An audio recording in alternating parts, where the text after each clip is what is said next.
Hi sir, ఇదారు sir. Sir sir sir sir చాలా బాగుంది సార్ టీజర్.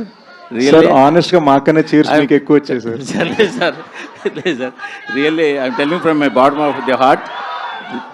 టీజర్ చాలా బాగుంది సార్ నిజంగా. అంటే ఎక్స్పెక్ట్ చేయలేదు ఇలా ఉంటుందని. నేను నిజంగా చాలా బాగా కట్ చేశారు, చాలా బాగుంది సార్. కానీ ఒకటే, మీరు మాకు తెర మీద కనిపించి ఎన్నాళ్ళేంది సార్? మొన్నే హిట్రీలో క్యామియో ఇచ్చాను కదండి. ఎన్ని సంవత్సరాలు లేదు సార్ హిట్రీ వచ్చి? మీ ఫుల్ లెంగ్త్ సినిమా వచ్చి ఎన్నాళ్ళేది సార్? మీరు ఫుల్ లెంగ్త్ అని టాపిక్ మార్చారు ఇప్పుడు. అవును, నేను మీరు తెర మీద అంటే మా ఉద్దేశం ఫుల్ లెంగ్తేనే సార్. ఆనెస్ట్లీ మీకు ఒక చిన్న రీజన్ చెప్తా. నిన్న ఎక్స్పోర్ట్స్ వచ్చేసి టీజర్ అంతా సూపర్ ఉంది. టీజర్ వచ్చి ఒకసారి ఎంతకైనా మంచిది మార్నింగ్ ఇక్కడ చూపిస్తాం కదా మన బ్రదర్స్ అందరితో, బ్రదర్స్ అండ్ దేర్ సిస్టర్స్ అందరితో. Brothers and their sisters. So వచ్చి కలర్స్ చూసుకుంటే అరే కలర్స్ ఇంకా బెటర్ ఉండాలి కదా, కలర్స్ ఇంకా బెటర్ ఉండాలి కదా అని మా డైరెక్టర్ 8 hours వర్క్ చేసేయండి. పొద్దున్న 3 ఇక్కడి నుంచి బయలుదేరాడు. సో ఇప్పుడు ఈ టీజర్ లాంచ్ అయిపోగానే ఈ కలర్స్ ఇప్పుడు జస్ట్ ఈ థియేటర్కి మాత్రమే. ఆల్రెడీ ఫోన్లో వచ్చింది టీజర్, ప్రపంచం ఇంటర్నెట్లో చూస్తుంది. కానీ మీ ఎక్స్పీరియన్స్ 1000% ఉండాలని చెప్పి ఎక్స్ట్రా 8-9 hours వర్క్ చేసామండి. సో ఒక టీజర్ లాంచ్లో 5 minutes తర్వాత ఫోన్లో ఉండే టీజర్ కూడా మేము ఇంత వర్క్ చేసామంటే సినిమాకి మేము ఎంత వర్క్ చేస్తామో ఆలోచించండి. కరెక్టే. కానీ ఇప్పుడు ఒక డిఫరెంట్ సినిమాలు తీసేవాళ్ళు మీరు, తీసిన ప్రతి సినిమా గన్ షాట్లో పేలే సినిమాలు తీసేవాళ్ళు మీరు కూడా 2-3 yearsకి ఒక సినిమా తీయడం అంటే అది కొంచెం ఇంకోటి క్రైమ్ ఐ థింక్. ఇంకోటి ఆనెస్ట్గా చెప్తానండి, ఎప్పుడు నేను రాసిన ఒక సినిమా బయట స్క్రిప్ట్ ఒకటి, బయట డైరెక్టర్ది ఒకటి నేను చేస్తూ ఉంటాను. ఇప్పుడు మేజర్ చేస్తున్నప్పుడు హిట్ 2 చేసినట్టు ఈసారి 2 ప్యాషన్ ప్రాజెక్ట్స్ మనమే చేద్దాం అని చెప్పి డెకాయిట్ గోడ్చాట్ 2 కలిపి రాద్దాం కూర్చున్నా. అది మిస్టేక్ అయింది. గోడ్చాట్ 2 ఎప్పుడు రావచ్చు? మరో 2 years? లేదు. I promise you both Dacoit this Ugadi and Goodachari 2 మరో ఫెస్టివల్కి వచ్చేస్తాం. మరో ఫెస్టివల్కి ఇన్ 26. శేష్ గారు హ్యాపీ బర్త్డే అండి. Thank you sir. Sir dacoit అన్నారు, ఒక ప్రేమ కథ అన్నారు, ఎక్కడా కూడా ప్రేమ కనిపించలేదు టీజర్లో. అన్ని యాక్షన్ మూమెంట్స్ లవ్ అని దాచేసారా? లవ్ని వేరే కోణంలో ఏమైనా చెప్తున్నారా? ఇట్స్ యాంగ్రీ లవ్ అండి, యాంగ్రీ లవ్. అండ్ ఇప్పటి నుంచి ఇది జస్ట్ టీజ్ మాత్రమే కాబట్టి ఇప్పటి నుంచి మీరు చూడబోయే పాటలు, థియేట్రికల్ ట్రైలర్ ఆల్రెడీ అన్నీ కట్ చేసి రెడీగా పెట్టుకున్నాం. మీరు చూడబోయే ఒక్కొక్క ఐటమ్, మీరు చూడబోయే ఒక్కొక్కటి ఒక్కొక్క సీడ్లా, ఒక్కొక్క విత్తనంలా ప్లాన్ చేసి అనమాట మీకు క్లూజ్ ఇస్తూ ఉంటుంది సినిమా రిలీజ్ అయ్యేదాకా. అండ్ టీజర్లో మేము కొన్ని క్లూస్ ఇచ్చాము. ఫస్ట్ సాంగ్ రిలీజ్ అవగానే మీరు టీజర్ని సాంగ్ని కనెక్ట్ చేసుకోగలుగుతారు. అలా స్లోగా లవ్ మీకు పెరుగుతుంది. ఇండస్ట్రీలో ఒక డిఫాల్ట్గా ఏం జరుగుతుందంటే, ఒక హీరో వచ్చాడంటే ఒక ట్యాగ్ లైన్తో వచ్చేస్తుంటాడు. ఒక హిట్ పడగానే ఒక ట్యాగ్ లైన్ యాడ్ అయిపోతుంటుంది. ఇన్ని హిట్లు ఇచ్చిన తర్వాత కూడా మీ పేరు అడవి శేష్ మాత్రమే ఎందుకుంది? ఎదురుగుండా ఒక ట్యాగ్ లైన్ ఎప్పుడు వస్తుంది? ఏమైనా ప్లాన్ చేశారా?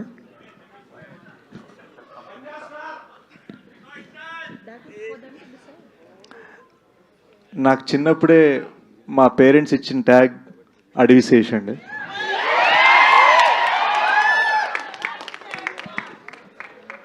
సో ప్రత్యేకంగా నాకు రాదు యాక్చువల్గా. అంటే మా పిఆర్ చేత ఒక డిజైన్ చేయించి 4 కుర్రాళ్ళతో ఓకే లోగో చేద్దాం, మనకు రాదు అది. కానీ నా గోల్ ఏంటంటే 30-40 years తర్వాత కూడా వీళ్ళందరికీ మనవరాళ్ళు పుట్టిన తర్వాత కూడా వాళ్ళందరూ ఈ సినిమా చూసి వావ్ అనాలి. సో హోప్ఫుల్లీ వావ్ అనేది మన ట్యాగ్ అవ్వాలి. ఈ క్వశ్చన్ యాక్చువల్లీ సుప్రియ గారు కొంచెం దూరంగా కూర్చున్నారు ఎందుకో. మార్చి చాలా హడావుడిగా ఉంది, పెద్ద సినిమాలన్నీ వస్తున్నాయి. రామ్ చరణ్ గారి సినిమా వస్తుంది, పెద్ద నాని గారు ఒక సినిమా వదులుతున్నారు, యష్ నుంచి ఒక సినిమా వస్తుంది. మార్చ్ అంతా ఫుల్ టైట్గా ఉంది. డెకాట్ని మార్చ్లో ప్లేస్ చేయడంలో రీజన్ ఏంటి? సమ్మర్ అండి, అన్ని సినిమాలు బాగా ఆడాలి. మేమైతే sure shot. All the best అండి. శేష్ గారు. సార్ నిశాంత్. హలో అండి. చాలా బాగుందండి టీజర్. యాజ్ యూజువల్ ఏంటంటే మీరు అంటారు కదా ఇప్పుడు ప్యాషన్ ప్రాజెక్ట్ అని చెప్పి, ప్రతి ఫ్రేమ్లోనే ఆ ప్యాషన్ కనపడుతూ ఉంటుంది మీ కంటెంట్ ఏదో వచ్చినా. అండ్ మీరు ఇందాక చెప్పినట్టు ఏంటంటే ప్రతి ఫ్రేమ్ ఆల్మోస్ట్ ప్రతి డైలాగ్ హిందీలో తెలుగులో సెపరేట్గా తీశారు. But on that note March 19th is a bad date for Hindi ఏమో, ఎందుకంటే దురంధర్ 2 అనౌన్స్ చేశారు. దురంధర్ 1 పార్ట్ 1 ఎంత హ్యావక్ క్రియేట్ చేసిందో మనం చూస్తూనే ఉన్నాం. అండ్ టాక్సిక్ ఆబ్వియస్లీ ఆ టైంకి ఏదో ఉంటుంది. అండ్ అంత ప్యాషన్ ప్రాజెక్ట్ని అక్కడ ప్లేస్ చేయడం కొంచెం ఇబ్బంది ఏమో. నేను చిన్న డేజాబు రీవైండ్ వేసుకోండి. 22-23లో మేజర్తో పాటు యశ్రాజ్ వాళ్ళ పృథ్వీరాజ్ వచ్చింది, ఇటు కమల్ సార్ విక్రమ్ వస్తుంది. సో ఇదే ప్రశ్న నన్ను అడిగారు, అదే ఆన్సర్ నేను మళ్ళీ ఇస్తాను. There might be many big fish in the sea, but we're the gold fish. అంటే ఇందాక ట్యాగ్ ఏదో అంటున్నారు, ప్యాషన్ స్టార్ అని పెట్టుకోండి. అలా పెట్టేసుకుంటే ఈ కేక్ తినడానికి వచ్చిన కుర్రోళ్ళు ఏది పెడితే అదే అనమాట. అలా పెడితే 3 సంవత్సరాలు తీసుకున్నా 4 సంవత్సరాలు తీసుకున్నా పెద్ద ఇబ్బంది ఉండదు. Thank you sir, thank you. And ఏంటండి మొత్తం అక్కినేని కాంపౌండ్ అయిపోయారు. సుప్రియ గారు ప్రొడ్యూసర్, ఆవిడ ఫాదర్ వాళ్ళ బ్యానర్ రివైవ్ చేసినట్టున్నారు. అన్నపూర్ణ ప్రొడక్షన్ ప్రెజెంట్స్, ఇప్పుడేమో నాగార్జున గారు సాంగ్స్ పెట్టారు. ఆల్వేస్ లవ్ నాగ్ సార్ అండి. చాలామందికి తెలీదు, నేను చిన్నప్పుడు నా ఫస్ట్ డాన్స్ పర్ఫార్మెన్స్ చేసింది కనిపెట్టరు సాంగ్ మీద. So it's a personal connect also. So Supriya గారు ఫస్ట్ టైం ఐడియా ఇవ్వగానే ఇన్స్టెంట్గా టీం అందరు కనెక్ట్ అయిపోయి చేసాం అనమాట. సో డెఫినెట్లీ ఆయన గూఢచారి ఉన్నప్పుడు ఇచ్చిన సపోర్ట్కి ఐఎమ్ ఫర్ ఎవర్ ఇండెటెడ్. ఎందుకంటే స్టూడియోలో ఎక్కడ పడితే అక్కడ షూట్ చేయనిచ్చారు, ₹1 ఛార్జ్ చేయలేదు. అండ్ ఇట్ వాజ్ ఆల్ ఒక ప్యాషనెట్ ఫిల్మ్ మేకర్ మా ఇద్దరిని సపోర్ట్ చేయడానికి. So yes, always. సుప్రియ గారు ఒక క్వశ్చన్, మీరు అక్కడికి వెళ్తే బాగుంటుందండి. మీరు అంటే ఈ సినిమా ఎంత స్పెషల్ మీకు అనేది తెలియదు, because you are reviving your father's banner SS creations. I'm very అంటేనండి, నాకు అన్నపూర్ణ గుడి కన్నా అంటే అది కూడా చిన్న వర్డే. నేను అక్కడ పెరిగాను. నాకు ప్రొడక్షన్ అంటే ఏది తెలిసినా అక్కడి నుంచే. అలానే నాన్నగారు ఆయన ఫస్ట్ టైం సినిమా తీసినప్పుడు అన్నపూర్ణ స్టూడియోస్లో ఒక చిన్న సెట్ వేసుకుని ఒక చిన్న సినిమా ముచ్చటగా ముగ్గురని తీశారండి. అదే ఆయన ఫస్ట్ ఫిల్మ్. దాని తర్వాత నాన్నగారు గాయం, శివ, ఇద్దరిద్దరే, రాముడు వచ్చాడు, తాతగారితో కలెక్టర్ గారు అబ్బాయి, చాలా సినిమాలు చేశారండి. Then he retired. అండ్ ఆ ఎస్ఎస్ క్రియేషన్స్ అనేది నేను క్యాషియర్గా ఫస్ట్ టైం 16 ఏళ్ళప్పుడు నేను పనిచేశానండి. I was the cashier for I think Gaayam. So I wanted to bring that back.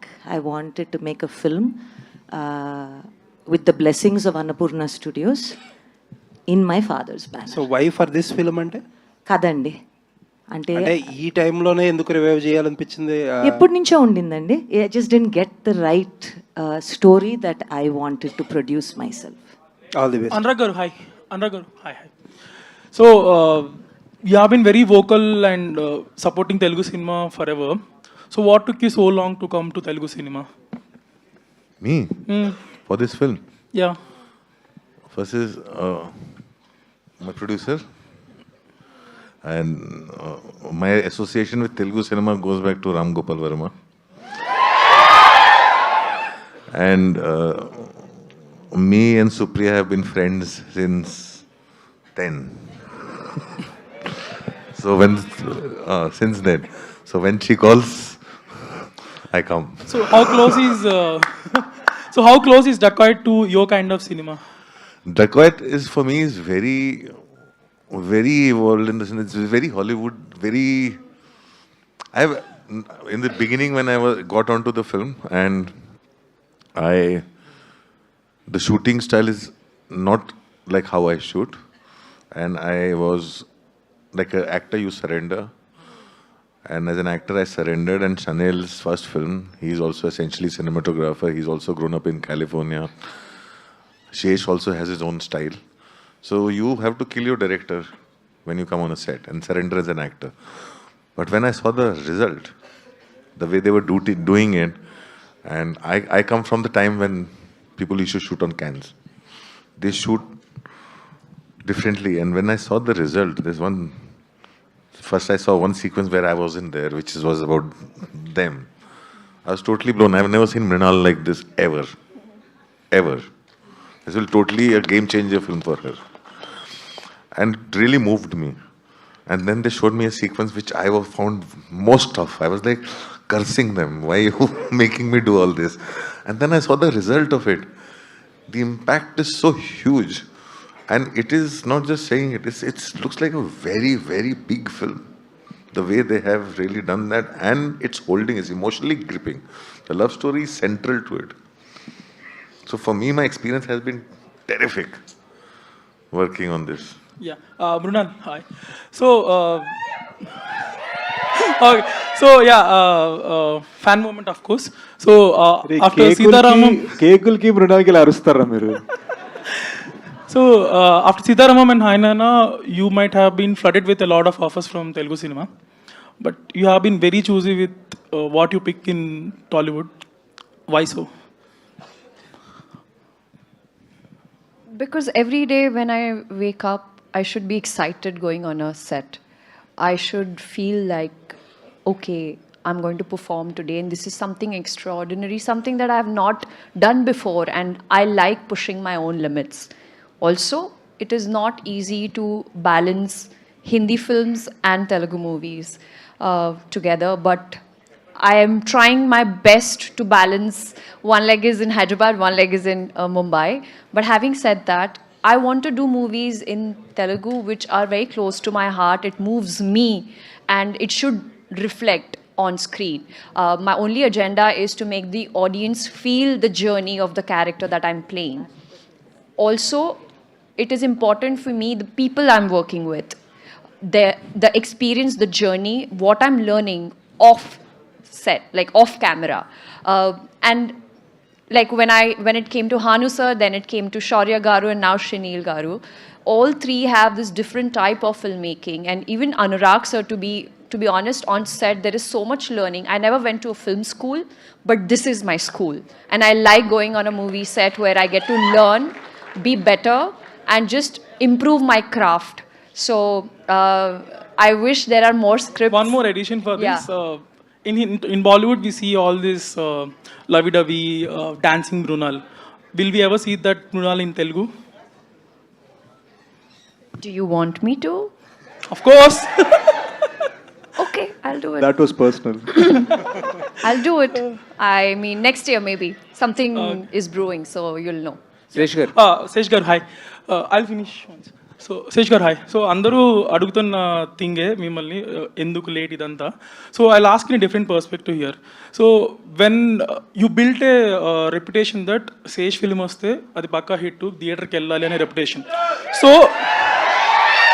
that thing resonates with exhibitors, distributors also. Okay, Sesh film is vasthundi, we'll have that minimum guarantee thing. So, but you took 3 years gap. So yearly at least of film go like 3 years gap. So what do you say to them? Small, I'll keep it a short answer. Very small. 23 అయిపోయేసరికి complete burnout అయిపోయానండి. You know కంటిన్యూస్గా కోవిడ్లో major తీస్తుండే, ఇమ్మీడియట్గా Covid అయిపోగానే hit 2 తీసి within same year release అయ్యి, and మీకు తెలిసి నేను ప్రమోషన్ అంటే 21 cities in 26 days తిరిగా మేజర్కి. సో 23 Januaryలోకి వచ్చేసరికి జస్ట్ ఇలా వాల్పై పడిపోయాను. 2 ప్యాషన్ ప్రాజెక్ట్స్ రాయాలనిపించింది. అండ్ మీరు ఏ ఫిల్మ్ మేకర్ అనురాగ్ సార్ని అడిగినా ఎవరిని అడిగినా కూడా స్క్రిప్ట్ బాగా రావాలి, మీరు అన్నారు కదా మినిమం గ్యారంటీ, ఈసారి మినిమం గ్యారంటీ కాదు మ్యాక్సిమం గ్యారంటీ ఇవ్వాలని ఫిక్స్ అయ్యాను. మ్యాక్సిమం గ్యారంటీ ఇవ్వాలంటే నాకు రాయడం టైం పట్టింది. So it took me 1.5 years to right both scripts. And నేను ఐఎమ్ నాట్ చేసింగ్ ఎనీథింగ్. మీరు అన్నట్టుగా నేను ట్యాగ్స్ చేసి చేయను, ఏది చేసి చేయను, మంచి సినిమా మాత్రమే చేసి చేస్తాను. 1.5 years తర్వాత ఇంకో 1.5 yearలో 2 సినిమాలు చేసేవాడిని. So you're telling the right. So నేను కంటిన్యూస్గా ఆగకుండా పనిచేశాను. ఇప్పుడు ఇమ్మీడియట్గా ఏం చేస్తున్నా అంటే ఒక 2-3 ఇయర్స్ నాకు అప్రోచ్ అయిన ఎన్నో స్క్రిప్ట్స్ నాకు నచ్చినవి ఉన్నాయి. వితౌట్ రైటింగ్ ఓన్లీ యాక్టింగ్గా ఒక 2-3 స్క్రిప్ట్స్ సో చేయబోతున్నాను. ఓన్లీ రైటింగ్ టైం తీసుకుంటుంది this 2 years gap or whatever that it's not just writing, it is the prep. ఇప్పుడు you know for us to create extremely wild 2025లో Sholay kind of atmosphere, it takes time. ఒట్టిగని కొట్టేస్తే తెలిసిపోతుంది జనాలకి. అందరికి ఇప్పుడు money highs నుంచి ఇప్పటిదాకా వచ్చిన స్క్విడ్ గేమ్ల దాకా అందరూ తెలుగులో డబ్బింగ్లు పెట్టుకొని చూసేస్తున్నారు. So what are we giving that is so much bigger, so much better. అంటే ఓడి అమ్మ ఇద్దిరా, మా అన్న తెలుగు సినిమా అంటే ఇద్దిరా, ఆ ఫీలింగ్ మీకు రావాలంటే నేను ఎంత కష్టపడాలి. సో నేను ఎప్పుడు మన టీంతో అనేది ఏంటంటే, మేము ఐఫోన్ డెవలపర్స్, మీరు ఐఫోన్ యూజర్స్. మీరు ఐఫోన్ వాడుకోవాలంటే మేము కష్టపడాలి. Looks fab, all the best. Sesh garu belated happy birthday అండి. Thank you sir. యా, ఇది ఇప్పుడు ఒక్కసారిగా అంటే డెకాయిట్ ఫంక్షన్ అయినా కానీ మొత్తం అక్కినేని ఫ్యాన్స్ అందరికీ కూడా ఆ రోజులను అయితే తీసుకొచ్చారు. అంటే ఇది ఓన్లీ టీజర్ వరకేనా, ఇది ఏమన్నా సినిమాలో కూడా దీనికి సంబంధించింది ఏమైనా ఉంటుందా? It is an integral part of the film related to the character of Anurag sir. Yeah. Hi మురన్న, మీరు ఇప్పటివరకు కూడా ఏ క్యారెక్టర్ చేసినా కూడా ఆ క్యారెక్టర్ నేమ్తోనే ఎక్కువ గుర్తుపెట్టుకున్నాం, సీత అని, యష్ణ అని చెప్పేసి. సో డెకాయిట్లో సరస్వతి అంటున్నారు, మరి సరస్వతి ఓన్లీ లవ్ సీన్స్లోనే ఉంటుందా, లేదా పాటలు మాత్రమే పాడదా, ఫైట్స్ కూడా చేస్తుందా? सरप्राइज या सर, ये तो सिर्फ टीजर है, पिक्चर आनी अभी बाकी है मेरे दोस्त. That's a nice answer. Thank you అండి, thank you so much. Guys నేను చెప్తాను, ఏమనుకోవద్దు. We have to run to get to the airport. ఫ్లైట్లు ఇండిగో వాళ్ళు చేసే తెలుసు కదా మీకు. సో మేము అర్జెంటుగా ఇదే టీజర్ని బాంబేలో లాంచ్ చేసి, by the way Hindi teaser is completely different. Check it out this evening. Different surprise in Hindi. We're running there. చాలా క్వశ్చన్స్, ఇంకొన్ని ఆన్సర్స్ ఇస్తూనే ఉంటాను. I'll talk to you soon, I'll see you guys soon. Next launch immediate కలుద్దాం మనం ఇక్కడే మన dacoity. Love you guys. Thank you Mrunal garu, thank you Sesh garu, thank you Anurag garu, thank you to my director, thank you so much. Yes, so ఆ dialogue లాగా వస్తాడు hit కొడతాడు repeat, వస్తాడు hit కొడతాడు రిపీట్ అని